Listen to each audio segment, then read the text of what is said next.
pen in hand. I am ready. There's cue the music.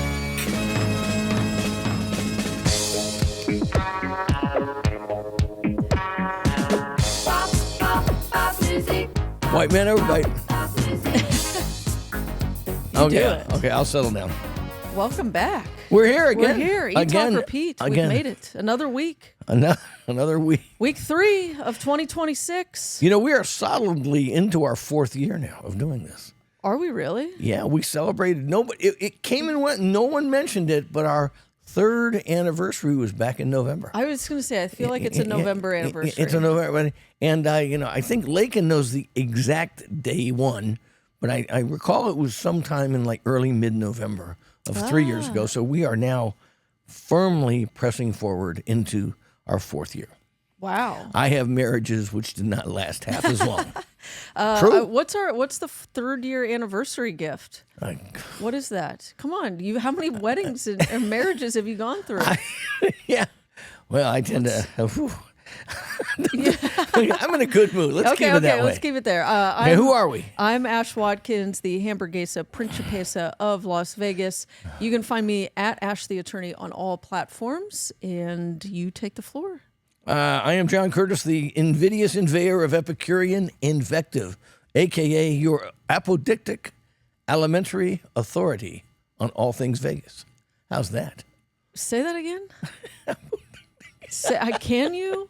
Apodictic alimentary authoritarian or authority. Okay. On all things culinary in Las Vegas. There you go. And where can people find you? Find me at Eating Las Vegas on Twitter and at John Curtis on Instagram.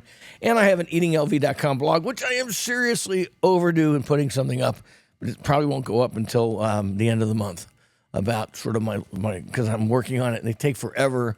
Writing is a pain in the neck. It's a lot easier to just talk on podcasts, which is why about 90% of all writers in America have transitioned over to podcasting. And lists. Just do lists. Just do listicles and podcasting. Yeah. And the public doesn't demand anything more, so why dive any deeper? Have you used AI at all to help No? I guess I inadvertently use AI because once in a while I'll say something like, when are stone crabs in season? Because you're using it like Google. Yeah, just by that, and then it'll say AI says, and so I guess I do use AI, but that's about it. You should take one of your old blog posts, and upload it into one of your AI platforms, and then say, "This is my style of writing," and just test it on a new spot. Oh, wow! Yeah, I think you mentioned that before. And just say, okay, review Carbone Riviera. As if I went. Using this style of writing, and then put it up and just sit back and watch the accolades come. Yeah. Yes. Maybe that's what we'll do. Watch the James Beard Awards come flowing my way. We're going to do a blog on our website that's just AI John. Yeah, AI John. What AI would review based on John's prior posts. It sucks. It sucks. Yes. But anyway, so that's who we are. And together we're Eat, Talk, Repeat. You can email us, cheers@eattalkrepeat.com. You can go to our website, eattalkrepeat.com. We have a place there where you can submit your own personal pet peeves when you go out, when you're dining, or if you're a restaurateur, what you consider to be a pet peeve from the back of house or front of house side of things. And we have a few this week from some people. We do. We'll get to them at the end of the show, but we love them. We love them even if your pet peeve is my profanity. Yes. We love your pet peeves. And the whole basis of the show. Yeah. What one person said, I don't want to throw you under the bus here, David K., but someone said, please consider less time demeaning others by gender, ethnicity, and age. And we both said, that's the whole point. That's our MO, baby. I mean, and then you said, but what we've decided, what do we decide? White on white violence is okay. Yes, exactly. We'll just give it to each other. How's that about that, David K.? We'll get to those later, more of those later. Recent ventures, John. Where have you been, and where are you going to talk about later on in the show? Not that active this week. By my standards, I'm on my Twitter account, my @EatingLasVegas Twitter account, this year I've actually started just numbering all my restaurants. I'm going to try to do it for the whole year, okay? And by this time, what are we now into the 16th? We're mid-January. In years past, I would have been at least 20 restaurants deep. We're not even 20 days in, and I you know. would have I used to average 2 a day almost. I did, yeah. new, like unique. Well, I mean, sometimes you circle back, but when I was writing that Eating Las Vegas book for 10 years there, I mean, I was averaging somewhere between 450 to 500 restaurants a year. I'm getting tired just thinking I about know. that. It was, I mean, an average week would be 10 restaurants. That would be average in a week. Now it's more like 4 to 5 in a week.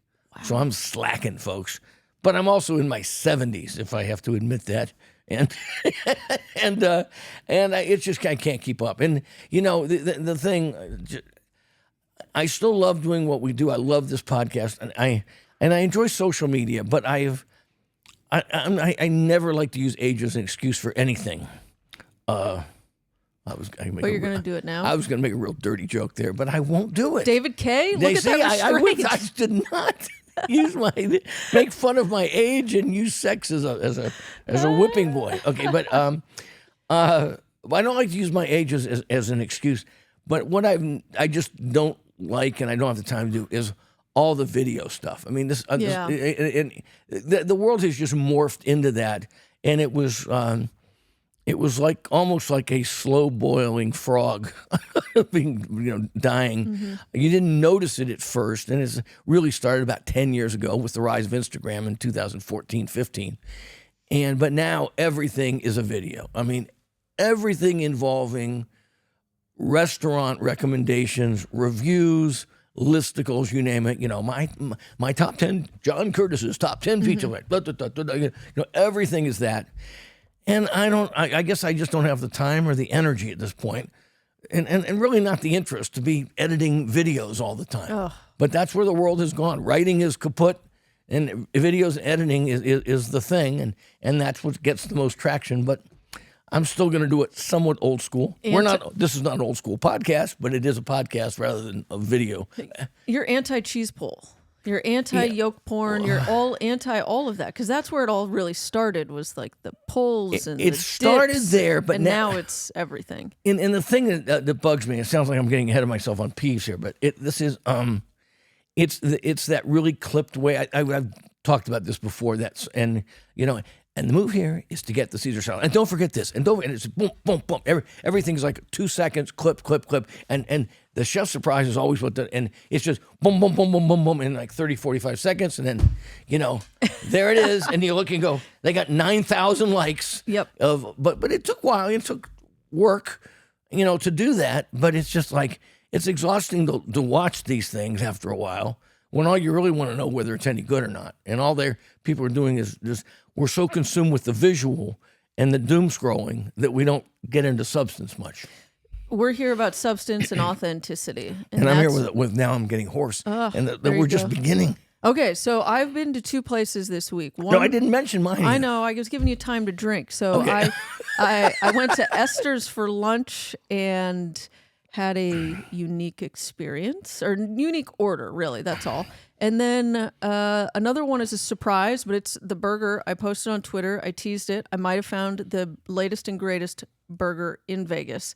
And I, too, actually think the smash burger has jumped the potato bun. Oh, you like that? That's good. I mean, I legitimately think opening the gauntlet has been thrown. Opening a smash burger joint in 2026 is a fool's errand. Mm-hmm. But I will still recognize a good burger that comes across. Yeah, you do. It does seem like you're very late to the party now. Yeah, if that's what you're doing. And I don't know why I'm getting a little, but I'm just, who knows. All right, I'm not in good voice today, as they would say in radio. I do have a radio voice. I can talk like I was an AM disc jockey if I want to. Oh my Do you know that? Because I was on radio a lot in college, and I could talk this way. This is the big town to the big sound to the big town. Oh my! We want some bumping your rump, some gliding your stride. I could do all that shit. See, I'm a man of many talents. I had no clue. Yeah. I got some radio of bona fides. I certainly do. Call me the Wolfman Jack of Las Vegas. What was your name? Your DJ name or DJ? Johnny Long. Johnny Long. Sort of applies, don't you think? I'm just gonna let that go. All letting that go. All 5 foot 8 inches of me. Okay, where have you been? Where have I been? Well, we've just wasted another 5 minutes of your day, folks. Ta Chin Gon. Okay. Mexican restaurant. Cured Way. Don't talk about that more later. Delice Gourmand's French Bakery and Cafe. Cipriani, of course. Just my lunch spot, my club practically. And a new Asian barbecue where I hit with my Chinatown boys, and boy, did we take down the whole menu, because we did. It was like there was 9 of us, and we had our buddy Dave came, and he basically just ordered everything. It was a $600 bill at New Asian Dim Sum, and you're ordering a lot of food when you have $600. But you had a lot of people. Yeah, I think we had 9 people. I'm told. Yeah. All right, you ready for food news you can use? Yep, let's go. Hadari family that got its start at Hadari's. Yeah, in Hadari's. They're coming back. Hadari's used to be owned by real Middle Eastern folks. Then they sold it to a bunch of Bulgarians. Mm-hmm. Well, and now they're coming back. They're coming back. They're going into the Gramercy, apparently. And it's hadaryslv.com. And it's I think it had Carved was previously there. It's going to be led by the sister of Frank Hadari. The Gramercy is where Anima is. Oh yeah, that whole area back out there. Yeah. Yeah, so that seems good. That's cool. We need more good Lebanese restaurants. I believe they are Lebanese, and that's fantastic. And what else? 2 Los Angeles mainstays are coming up to the Summerlin Food Hall at the Summerlin Resort, or the resort at Summerlin, what formerly known as the JW Marriott. Yeah, the Tacos 1986 started as a street cart in the parking lot of Tijuana-style tacos, and For the Win smash. That's the smash burger thing. That's a smash burger thing. Yeah, you've got to hand it to the resort at Summerlin. I think that's the new name now, right? Yep. The official name. So the Rampart Casino is also there. You have to hand it to them because someone there at the F&B department is trying. Yeah. In a way that I haven't seen a big hotel try in this town in years now. So you can say they're trying to put a culinary gastronomic imprint on that hotel that it's never been there before. Maybe it was there, 25 years ago when it opened, but it's I think it finally has the local clientele or consumer base that can actually go. I mean, and it's in terms of being strategically located. I mean, it's not far from downtown. You've got all of Summerlin, the Northwest, very close there, and it's kind of a pain to park and get into, a la every hotel casino in Las Vegas, but it's not as big a pain to do that in as some of the ones on the Strip. Have you been to the Potsy place? I've walked past it dozens of times. After I leave today, I'm going to Wino to do some wine tasting at the new Wino out there, which is an offshoot of the other Wino, which is down there at I always forget Uncommons. Uncommons. Thank you. My head is reels by all these new places. So yeah. But I have not been to the Italian place yet. I'm kind of girding my loins to eat Italian food. It's just like there's so much of it. Sorry, David. Bleep that out. It's Sammy. But anyway, we need to go. Yeah. But we also need to go back to the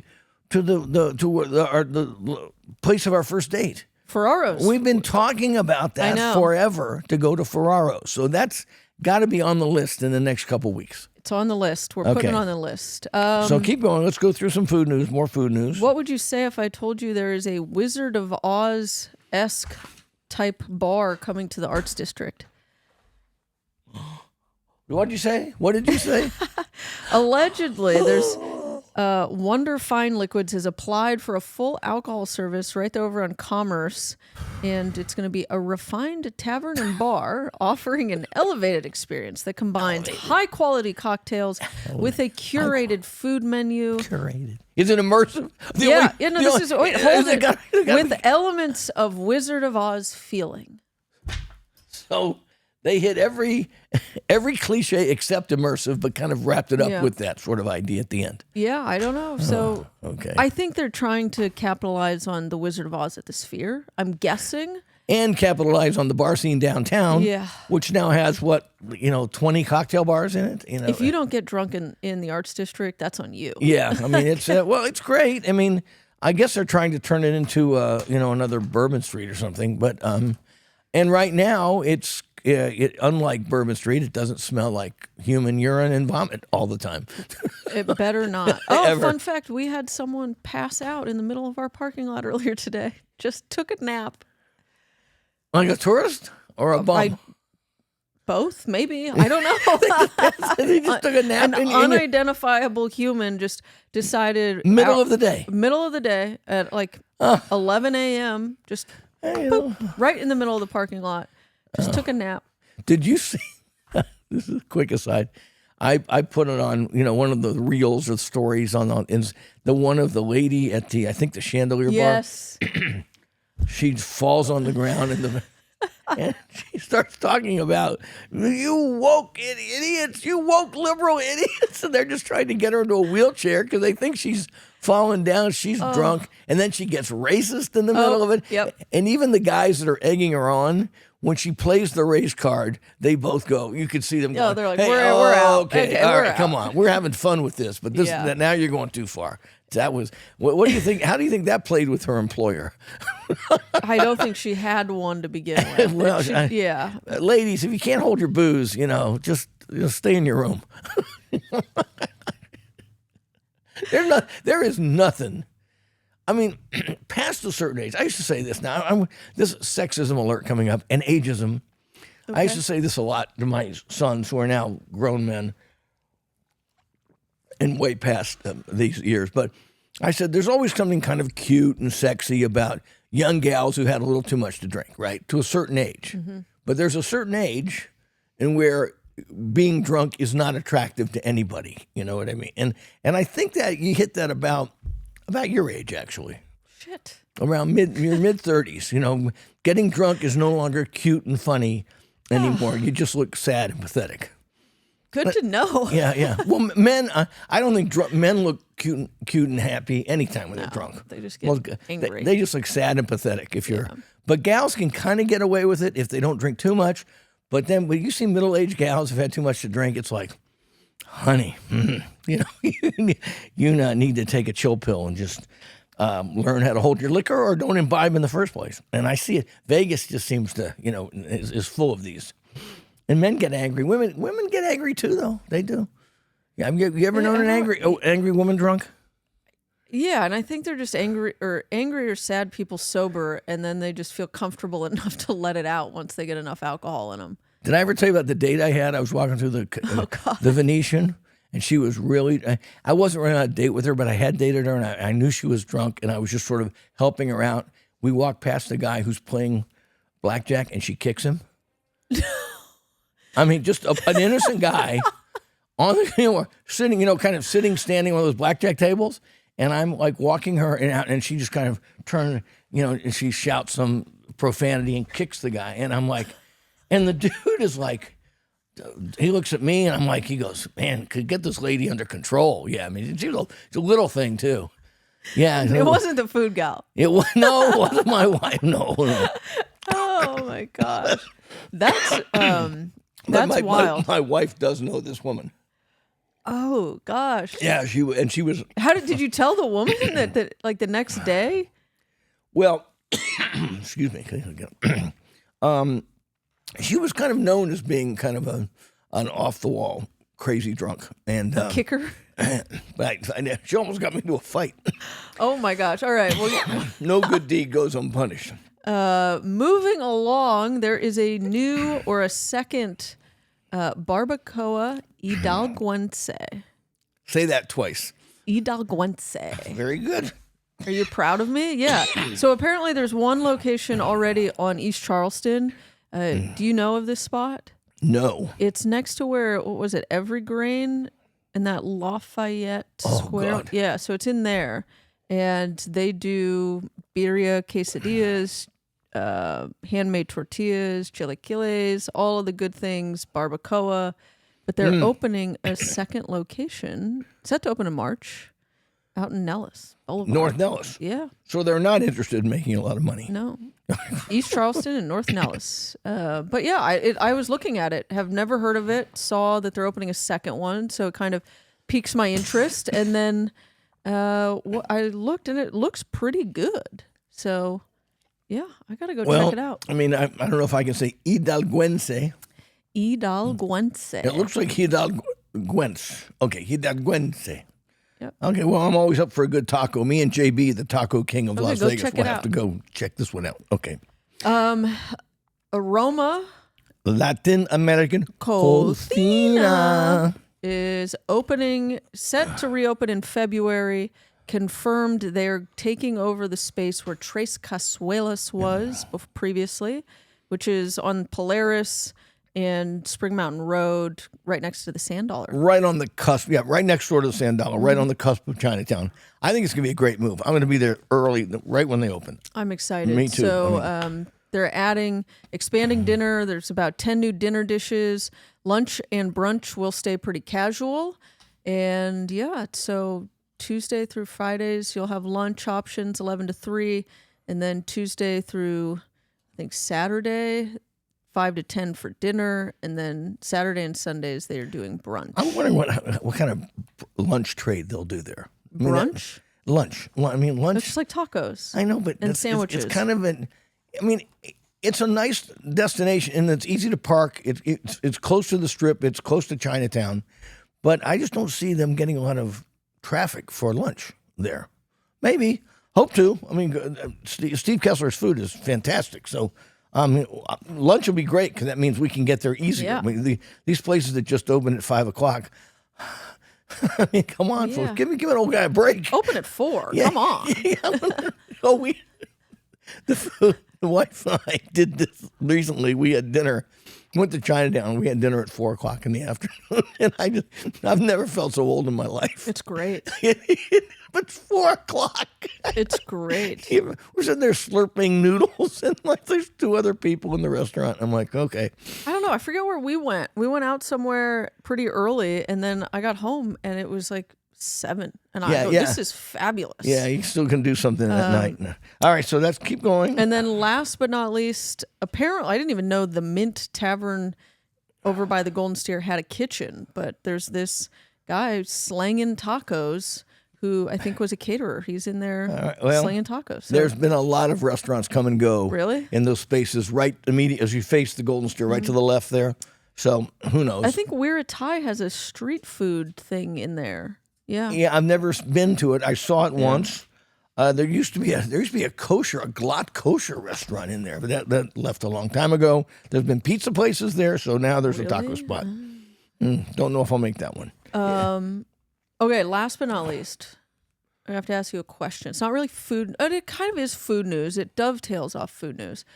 We got tagged in an Instagram regarding the Southern Nevada Health District's. They went out and, they do their health inspections on all these kitchens. And one of our show favorites, Lamai on Spring Mountain, got dinged. Love Lamai. Love Lamai. But how bad was it? It said 38 demerits. Ooh, that's pretty high. Yeah. But I want to know, and I'm looking at the list on this post. A lot of them are on Spring Mountain Road.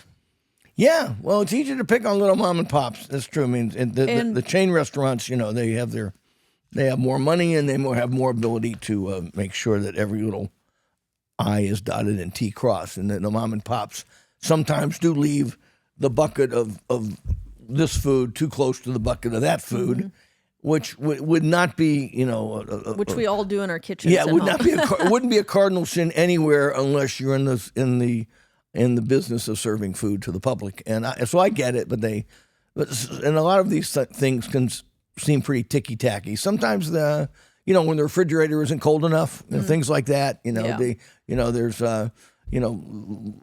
old chicken is sitting right next to shrimp on the floor, things like that. A rat happens to come and go. The rat mouse makes a second home in the back of the kitchen. Those things are worth it. But that didn't happen at Lamai. They just had a bunch of little things, right? Yeah, I think I didn't see, but I'll have to check. But Yeah. what I read this and I go, you never want to see it happen to one of your friends. Yeah. Or like just a place you like. But there's some aspect of me who I am very clean, particular. I like everything organized. Yeah, you should see her desk. It looks like no one works there. It's true. Might not be wrong. And your house almost looks like no one lives there. Right. It's I'm beautiful. clean. It's immaculate and it's well decorated, but it's just like, it's a what do they call it? A model home. Yes. Yeah, it's staged. A staged model home. But there's part of me that when I go to Spring Mountain Road, there's a little bit of a Jesus take the wheel. I let it all go out the window, and I'm like, I just will drink enough alcohol to kill whatever is likely going to. You and my wife, okay? Really? Oh, same, absolutely. I mean, she's no seed oils. Oh, I want nothing but organic this. We can't do that. And I go, and she goes, let's go get some Chinatown noodles. Let's go get some, $4 pho. And I go, you realize how cheap the food is to make that $4 pho? And she just suspends her disbelief or whatever. Yeah, I think there's just a little bit of a delusion, a little bit of I don't know, suspended disbelief. Yeah, it's so good. And I also think there's part of it is some of these food items you're not going to find in a chain. You're not, right. I can't cook. Right. What is it? Cow soy. And I can't find, right. and I don't want to go to Lotus Right. of Siam Yeah. at Red Rock or at Flamingo. And so at some point, it's almost a forced Right. suspension of all your standards. Yes. Yeah, I mean, good luck making bun bo whey Yeah. out of your kitchen, where the stock itself, like I like to say, they use an entire cow just to make the broth, okay? Yeah, you can't do that. And I like to think, even in less expensive places, that there's a certain level of pride in what they put out there, and the people who eat it. I mean, you can get into some racist, and I don't mean racist, but more like racial distinctions between people, that cultural distinctions where some people just are maybe not as fastidious. Some cultures are not as fastidious as others, but if they were in the habit of poisoning people who ate their food, they wouldn't have been in business for thousands of years or hundreds of years. So, and they do, everything generally is cooked. That's one of the reasons why, though, with things like sushi, that's where I draw the line on cheap, all-you-can-eat sushi. Always have. Yeah. Because I think fish is so delicate and it can make you sick if it's not just the best. So when it comes oysters? to oysters got to be fresh. All sushi, sashimi stuff. Yep. I mean, it needs to be cooked or it needs to be handled by a chef or a restaurant that really knows what they're doing, not just, throw something in front of you. Yeah, and I think like with Lamai and Bon and Bank at Charawan, they have a lot of their customers are industry people coming in, Right. and so there's like you said, a pride of it. And so you wouldn't be able to survive if all you were doing was slinging out slop and getting people sick all the time. Eventually they'd stop coming and supporting you in every iteration or venture you have. Well, this predates this podcast, but it was had to be pre-COVID. I took on the Dirty Dining segment of Channel 13 because I called them racist. I actually did on a blog post. This is probably 7 years ago now. And then they called me up, and I had a testy but interesting telephone conversation with one of the producers there. And I said, it's funny, but and all they do is go back. They generally go through the Southern Nevada Health District reports and then decide to do a story. And I said, it's not that, it's not like they choose to they're not picking the restaurant that gets a bad grade. They don't give it a bad grade. They just take it off of somebody else's. But it's so much easier to ambush, and they used to do this a lot, suddenly show up at some place where English is a second language with the camera and the reporter, why are you serving meat that's 4 days past its due date? And then some little person who doesn't speak English very well. It's, like a deer in the headlights and see, we're protecting you. I said, why don't you do that in a casino sometime? You know why? Because they won't let them in a casino, and even if and as a result, and I remember it went back and forth, it actually got some traction on social media. And I just noticed maybe in the following few years, they would decide to go to like a Black Bear diner or someplace like that that got a low grade, not a chain or a fast casual place, and not just pick on little Asian mom and pops. So not that I had anything to do with it, but I like to think I had a little something to do with it. I just think that's also tacky. Just ambushing yeah, it. Yeah. It's already shitty enough that it's public record and someone's posting it. Right, and it's just such low hanging fruit to go and look. We're going to take this person and it's just bully. It's a bullying tactic. And anyway, so I don't know if they start, but yeah. On the other hand, the restaurant should need to mind their P's and Q's. And I will say this. One of my first blog posts from 2009, 2008, I interviewed a bunch of Southern Nevada Health District inspectors, and it was fascinating. They let me spend a couple hours with them, and I got to see all their methodology. And, I came away with a new respect for what they do, because their basic philosophy is they want to make sure that nobody gets sick from eating in a restaurant. Okay. And that's drives them forward, and they're very committed to it. And they have, they can maybe a little too harsh sometimes in how they implement, the merit system, but they always err on the side of being too cautious rather than being too lenient. And sometimes that works against smaller mom and pops.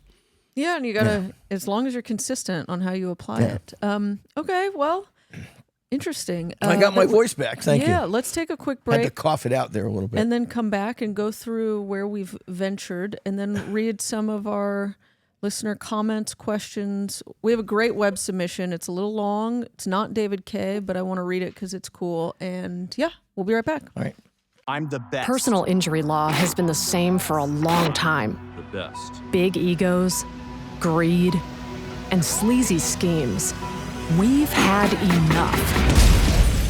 Welcome to Sam and Ash, the new standard for personal injury law, where things are done the right way, because you deserve a team that delivers real support and results. When you have both, your whole world can change.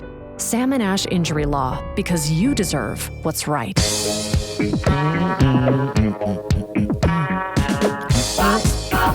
Music.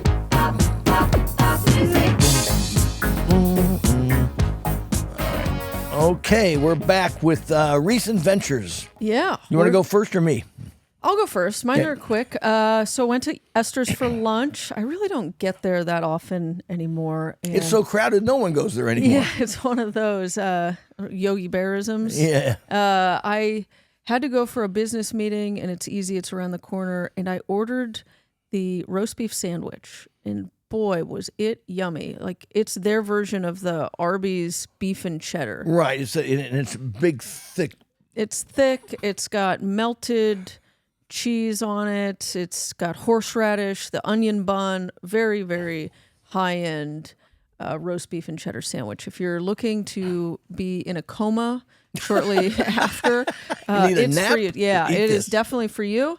I recommend it. I also don't know how long it'll stay on the menu. I think it's kind of one of those. Well, fun they have a ones. porchetta sausage. They do it with jardiniere and pork, but I think both of those kind of come and go on the menu sometimes. Yeah, I think the porchetta is still there. And right now they still have a turkey Thanksgiving dinner sandwich, which I don't know. It's like the Capriotti Bobbies. Yeah, exactly. And then last but not least, had to go to Petite Bohème for actually work drinks again. And Oh, work, I know. work. Poor That's why my thing. desk is so clean. And I had been meaning to get there. We talked about it, and before you roll your eyes, I know the last thing John wants to hear is anything pop up. I agree. I get it.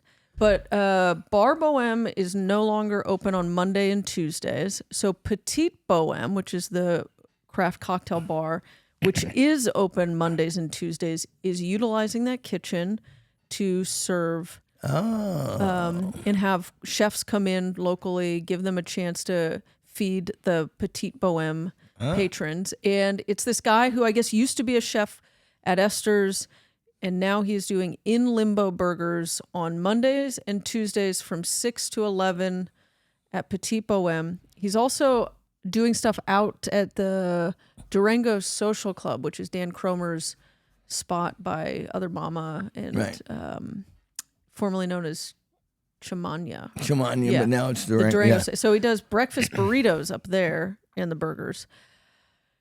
I ordered the Pickler Smash Burger double patty. Pickler, okay. I know. So it was standard pickles, raw onion. Sweet or dill pickles?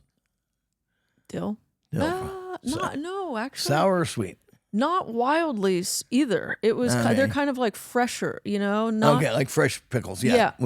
And diced onion, pickles, this cool like umami sauce they're doing, umami mayo, and the sesame seed egg bun. And I'm telling you, I ordered this just to be kind. I was getting ready to leave, and I wanted to support them, and so I ordered it. And I thought I would take 2 bites and leave it, and it turned out to be probably the best burger I've had. Really? Yeah. And it's not expensive. I think straight from the Principessa. Yeah. I mean, I was blown away. I really was not even that hungry. I didn't want to finish it. I thought I was just kind of doing a nice thing. It's a double smash? You can get it as a double or triple. I did double, and it's only $9. And it's big. And the bun is delicious. It's that sesame seed milk bread. Ooh, yeah. And then I like a squishy bun on a burger. It's so good. Has to be a squishy bun. Yeah. So I recommend it. And then I also did the chili cheese fries. Oh, okay. She wasn't very hungry. She was only doing it as a favor. And then you get a pizza on your way out too? No. But they were very good. Chili cheese fries. Okay. But yeah, so I really recommend it. It's in Limbo Burgers at Petit Bohème. Mondays and Tuesdays. Mondays and Tuesdays. Starts at 6 p.m. till 11, I think. Go check it out. But if you're up in Summerlin area, you can also probably track him down at Durango Social Club. And and then that's it. Yeah, well, I got around more than you. Yeah. Even though it was kind of cold. You've been in town more. You travel. So, Ta Ching Gon, which means awesome or what's the word? Badass. Awesome. So somebody, it's way out Flamingo and something. I don't know. Flamingo, Fort Apache, out that way. So we drove out there because my wife, the long-suffering food gal, had a friend who said, it's got a good Mexican restaurant. Now, if I had $1 for everybody who told me, you need to go to this Mexican or fill in Mexican, Italian, pizza, I would be a very wealthy man. Okay. And it was perfectly good. And I had 3 little enchiladas with 3 sauces. They make their own salsas there. And they have a bunch of them, 4 or 5 different house-made salsas, a la like Sin Fronteras tacos, a little bit like that. Really kind of blew me away with the shrimp ceviche, aguachiles. What's the difference between ceviche and aguachile? Is it the tomato base versus Well, citrus? I think aguachiles is very much just with citrus. A lot of it's raw. It's raw. Well, ceviche has cooked. Ceviche starts out raw and cooks in the stuff. Aguachiles, I think sometimes in these anyway. I mean, I'm not going to get into too specific, but they had a bunch of big, very good, very big. They were peeled. They were cooked.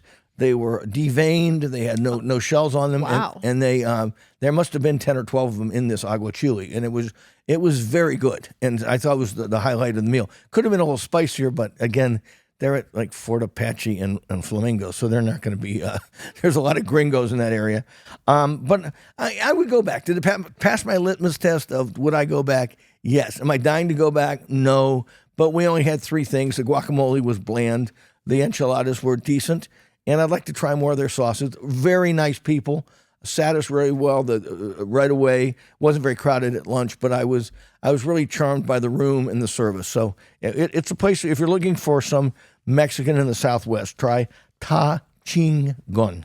Okay. Then went to Cureton Way one day to see Kathy and Michael, who run it, and just to get a sandwich and get some fromage, because we went to a dinner party and had some fromage. I'm convinced Cured and Way is the great unsung sandwich spot of Las Vegas. I think they're the best sandwiches in Las Vegas. They get their bread from Monzu. They get their bread from Monzu, so it's all fresh baked bread. They don't have a giant menu. I think any day there's maybe 5 or 6 different sandwiches on the menu, but they're just so good because the Cured and Way, they get all these beautiful meats. We had this. I don't really like turkey meat that much, but this is this fresh roasted turkey meat with some kind of quince paste and cheese and arugula. And I was just like, you bite into it and you can just taste the difference, the excellence of the ingredients, like right away. And that's because everything there is top shelf. There's not, they're not. No filler. No filler involved. I mean, they're not that expensive. They're $12, $13 or something like that. But they're just great. I mean, just great sandwiches. And it's in an industrial park, kind of way out, like down around where like the Allegiant Stadium is. But Cured and Way is the bomb if you're looking for a good sandwich. Then we went to, I mentioned that the boys took down everything at New Asian Barbecue, which is still one of the best dim sum places on Spring Mountain Road, and had a very solid Peking duck there, which was, I love their Peking duck. It's only like $75. On the Strip it's $150, but it's $75 there, and it feeds a lot of people. And is it the greatest dim sum I've ever had? No, but it is solid from top to bottom. And New Asian is always busy, and again, service is fantastic. And then I kind of had it down. I probably had my last visit to a place I used to love. But I have to, in the spirit of this podcast, which is telling it like it is, a la Howard Cosell, can't recommend the Least Gourmand's French Bakery anymore. Oh. Yeah, it's just, I'm sorry. It's just that they sold it to somebody a while ago, a few years back, and the pastries are okay, but they are just absolutely remarkably just okay. And they're not in the same league as Cafe Brege, as the Burgundy Cafe, as the better as 1228 Main. So they just don't hit. And I got the croissant. It was underbaked. It was an underbaked croissant. And I looked at then I went back and looked, and you could tell, like croissant should be golden brown throughout, and this was like golden brown on the edges, but then kind of still white on the inside. So someone's taking the croissants out of the oven maybe a few minutes before they're done, and it tasted like it. And then I had a super sweet bread pudding, which wasn't so hot, and the food gal's looking at me going, why did we come here again? So I hate to say it, folks, but they still do a business. I think they have some commercial accounts, and it's on West Sahara there. It's been there a while, but I just can't say that I can't recommend the pastries there anymore. We're taking back its review. It's thumbs up. It doesn't get the John Curtis Michelin thumbs up anymore. Okay. And that's about it. That's it. That's it. That's pretty quick this week. So let's go to some listener. You read them. I want you to read a new web submission from Eric T. I thought it was very nice. Okay. Before we get to that, I will. Someone said, I want to know John's thoughts on this. I can only imagine it's not great. And it's the image of the Michelin Guide will now rate wineries. And they're doing 1 grape, 2 grape, or 3 grapes. And they're trying to go after estates. But I know David K. doesn't want to hear about us talking Michelin anymore. I get it. I agree. And I think this is just another example of Michelin going for mass quantity. They're turning into the listicles. They're turning into Eater of sorts. And literally going for the low-hanging fruit here. Okay. And on that note, we'll move on to the web submission. Wineries, I'm going to listen to that's winery gets 2 grapes. First of all, you really can't rate wineries. You rate wines. Yeah. Because every year, every vintage, every wine is its own individual personality. You just can't. That's like rating families. Let's rate the Watkins family, versus the Curtis family. I give the Watkins family 2 grapes. The Curtis family depending 1 on the grape. vintage. I think what they're going for is similar to how the Michelin Guide started. Whether a restaurant is destination worthy. People are always trying to figure out which winery should I go visit. I think that's what they're trying to help people figure out. And I could be wrong, but my gut is they're trying to figure out which estates have the history, the legacy, they've got an experience or whatever. Yeah. But we shall see. We'll see. Okay, web submission from Eric T. I loved reading this web submit. It was so great. Eric T says, love the podcast, and I've been following John since I turned 21 and first went to Vegas in 2009. I'm writing to send you a big thank you. My wife and I recently visited Las Vegas after the new year. She did not want to stay on the Strip, so we stayed at the English Hotel and were able to walk to a bunch of great recommendations. Over our 3-day stay, we started at Letty's for dinner when we landed, which was great. Stopped at Vesta, and I won a coffee to get a cup and some go beans, get one. and some beans to bring home. Went to the Doberman, which has a great interior and solid drinks. Petite Bohème and Bar Ginza were good. We even made it to Delmonico for the famous burger for lunch when we decided to walk down the Strip. However, our main highlights start with 1228 Main.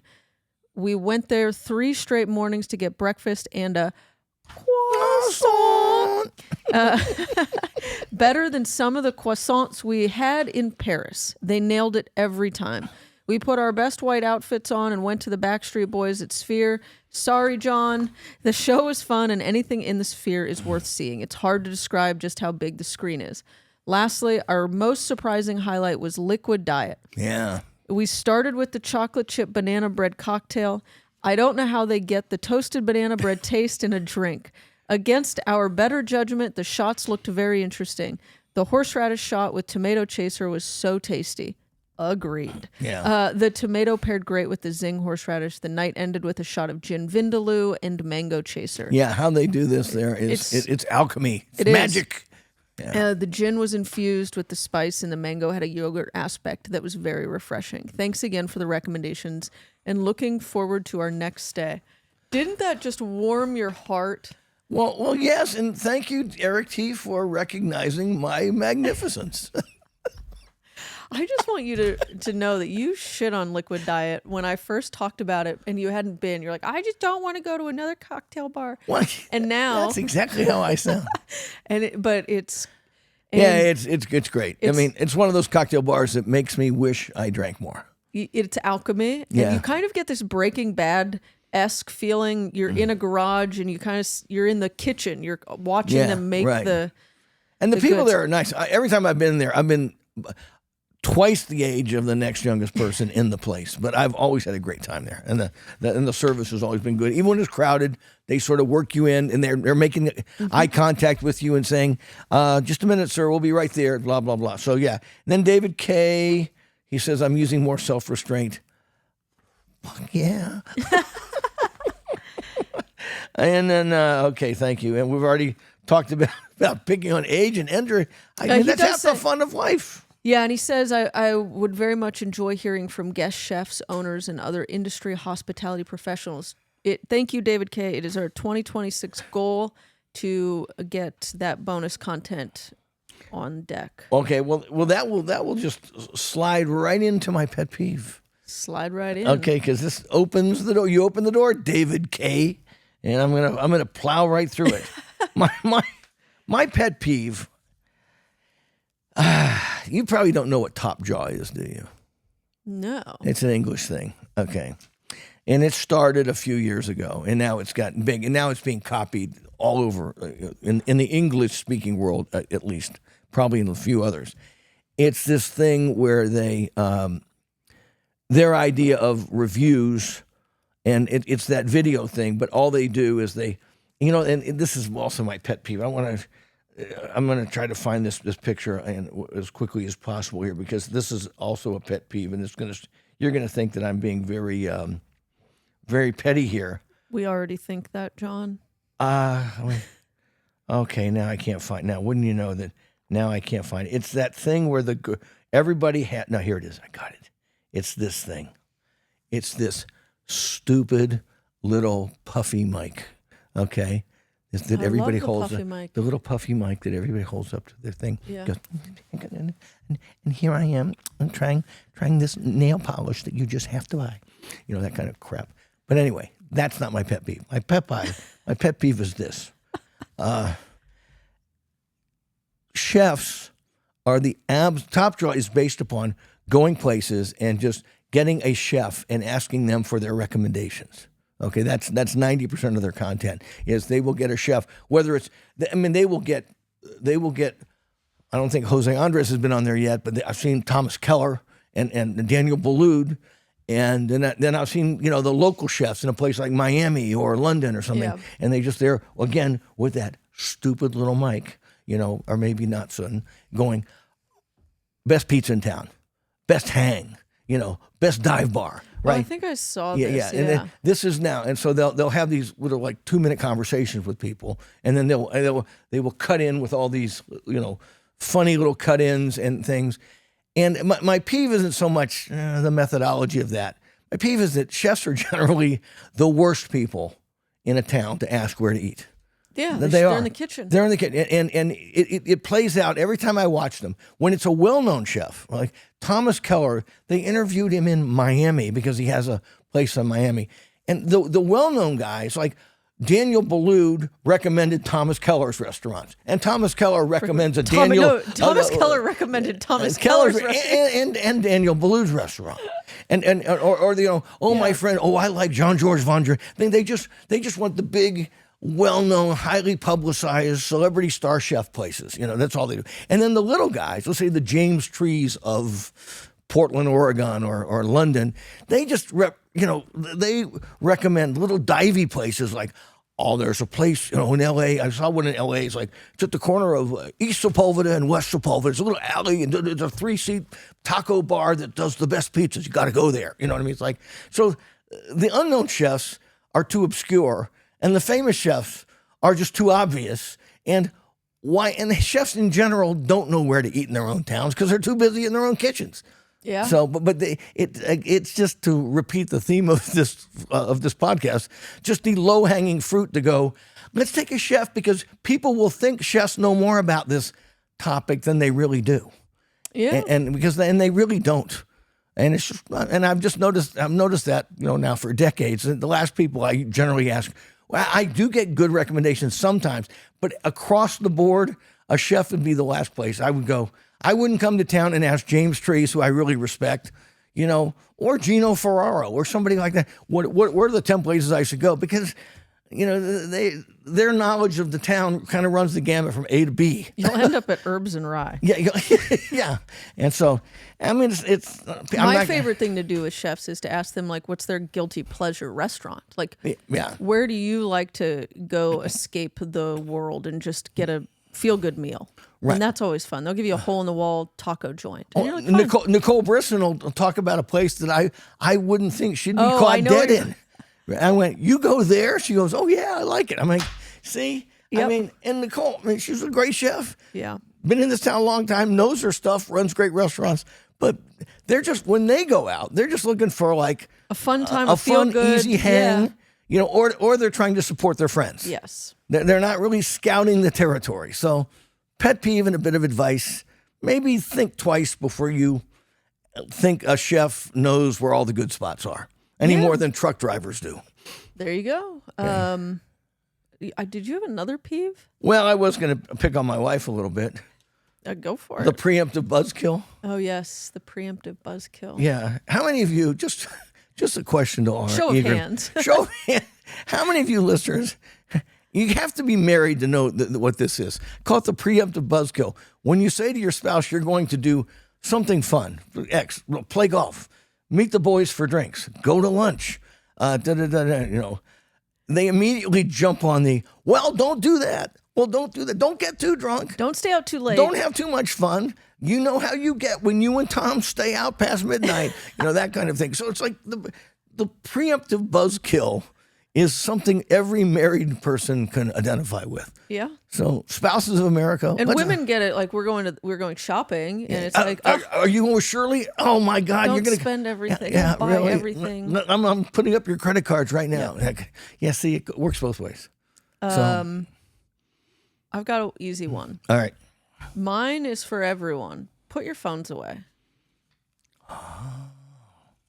No one This gives a shit. This is a Gen Xer millennial talking. I'm a millennial, and look, I I almost resent when I have to take photos for social media for the pod. I try to do it when I'm eating by myself, so I'm not interfering with company. But when you're out with someone, put your phone away. Be present. Enjoy the meal. Talk about the food. Talk about what's going on in your life. Go doom scroll or talk to and text whoever at another time. No one's life is too important to wait an hour and a half to reply to an email, a text, an Instagram DM. Yeah. Granted, if you've got little kids at home that you've abandoned, you can maybe. But And I'm just the getting sick of babysitter's alcoholic. Maybe you want to check on them every 5 minutes. I'm just getting sick of it. Like I go out with people and I notice which ones are somewhat disconnected or on their phone. Right. And then I notice which ones aren't. And frankly, the ones that aren't on their phones are a lot more fun. Yeah. No, I agree. And I mean, that's what sitting on your couch is for. Yes. Or, sitting upright in your bed at 10:30 at night. That's when you doom scroll. That's when you check up on everybody. Yeah.